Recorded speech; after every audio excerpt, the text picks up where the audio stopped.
The story of the 1972 Bank of Korea 10-won coin, a bridge between ancient glory and modern miracle.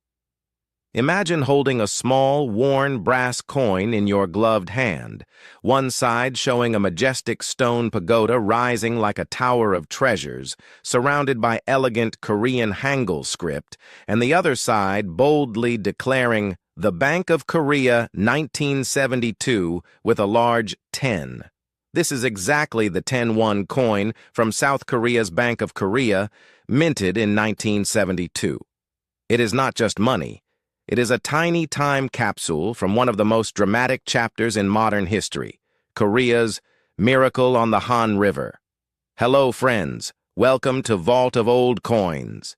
Here, we bring you the oldest, the rarest, and the most mysterious coins from around the world. Do you want to know which coin is worth millions? Which coin is hiding one of history's biggest secrets? And which coin looks ordinary today, but could make you rich tomorrow? So hit the like button, subscribe to the channel, and let's open the Vault of Old Coins. Let's start at the beginning. The Bank of Korea, Hanggugenhang itself, was born on June 12, 1950, just 5 days before the Korean War exploded. The young Republic of Korea needed its own central bank after decades of Japanese colonial rule, 1910 to 1945, and the chaos of division. The Bank of Korea took over from the old Bank of Chosun and was given the sacred duty of issuing the nation's currency, controlling inflation, and guiding economic policy. In those early years, Korea was desperately poor. GDP per person was lower than many African nations, but everything changed in the 1960s under President Park Chung-hee. In 1962, a massive currency reform replaced the old hwon with the new won. 1 won equals 10 hwon. New coins and notes were introduced. By 1966, the Bank of Korea started issuing small denomination coins, 1, 5, and 10 won. The very first 10 won coins were bronze, 88% copper. But by 1970, to save costs during rapid industrialization, the mint switched to cheaper brass, 65% copper, 35% zinc. Your 1972 coin belongs to this second series brass version, officially known as KM number 6A in coin catalogs. Now, who physically made this coin? The Bank of Korea designed and authorized it, but the actual minting was done by the Korea Minting and Security Printing Corporation, KOMSCO, in Busan, then called the Korean Mint. Skilled engravers, including Kang Bak, who worked on the Pagoda design, carved the dies.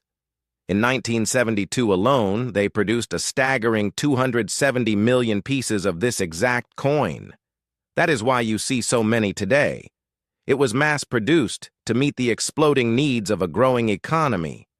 Why was it made in 1972? Korea was in the middle of its first and second 5-year economic development plans. Factories were sprouting everywhere, exports were booming, from wigs and plywood to cars and ships, and millions of people were moving from farms to cities. Small change was desperately needed for everyday transactions, buying street food, bus tickets, or a newspaper. The government also replaced older banknotes with coins for 10, 50, and 100 won to reduce printing costs and make money more durable. In the same year, 1972, the Bank of Korea issued new 5,000 won banknotes too. Your coin was part of this practical revolution, turning a war-torn country into an economic powerhouse. Now let's examine both sides in detail, their history and hidden stories. Front side, obverse. The Dabatap Pagoda, a 1,300-year-old national treasure. The beautiful multi-tiered tower you see is not just any pagoda.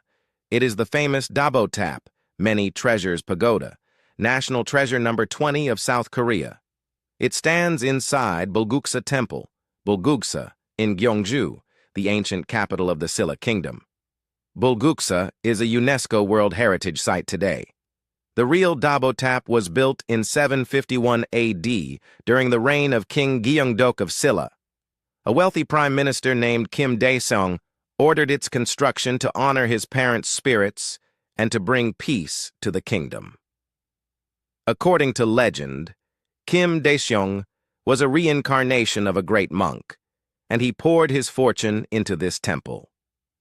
The pagoda is dedicated to the many treasures Buddha, Prabhutaratna, mentioned in the Lotus Sutra, a Buddhist scripture that promises treasures of wisdom to those who follow the path.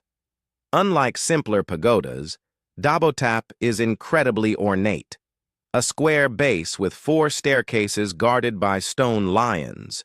3 of the original lions were sadly stolen during Japanese colonial repairs in 1924 and never returned. Above the base is a pavilion with delicate railings, then layers that look like stacked umbrellas crowned with a jewel. It stands 10.4 meters tall and is considered one of the most perfect stone structures in East Asia. Its sister pagoda, Seokgatap, Sakyamuni Pagoda, stands nearby, simpler and taller, but Dabotap was chosen for the coin because of its beauty and symbolism. Why put an 8th century Buddhist pagoda on a 1972 coin?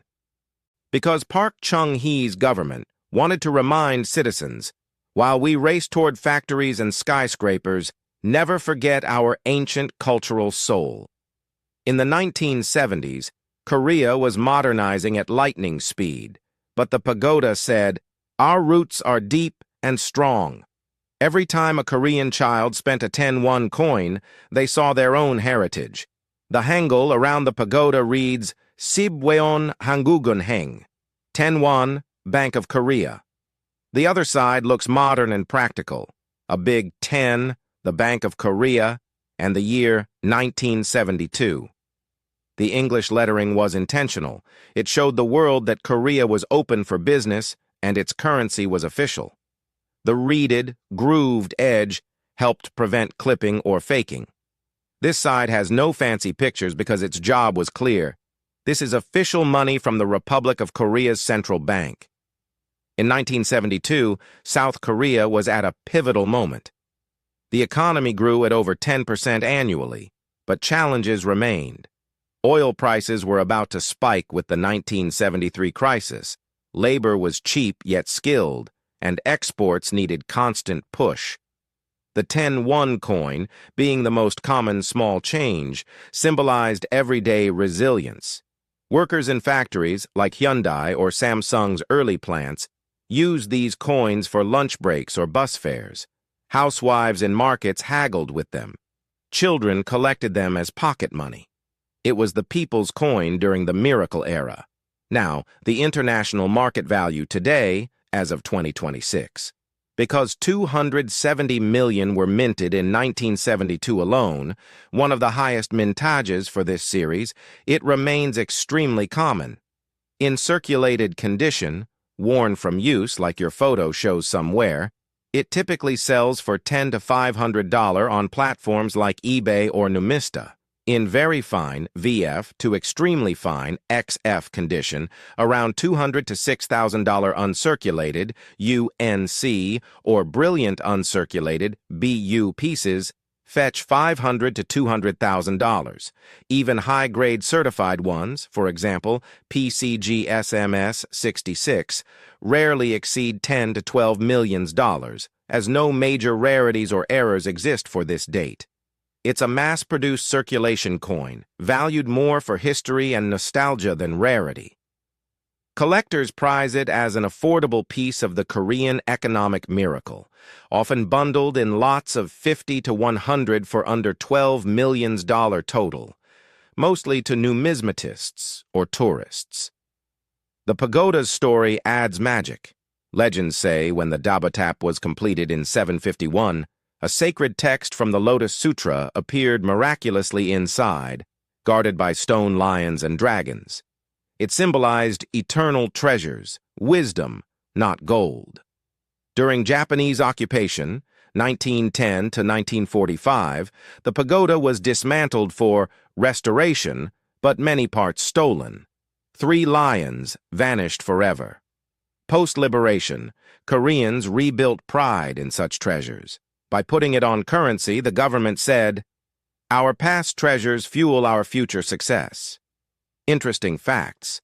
Some 1970s coins show minor die varieties, small differences in pagoda details or lettering spacing, but none dramatically valuable. The brass alloy made it cheaper than bronze predecessors. Copper prices rose sharply. After 1982, the design changed slightly, newer series, but the Dabo tap remained iconic until the 10-1 became aluminum in later years, still used today, though smaller and lighter. This coin witnessed history. Nixon's 1972 China visit influenced Korea's diplomacy. Saimal Undong rural movement boosted agriculture. Heavy industries boomed. Holding it feels like touching that era, from ashes of war to global power.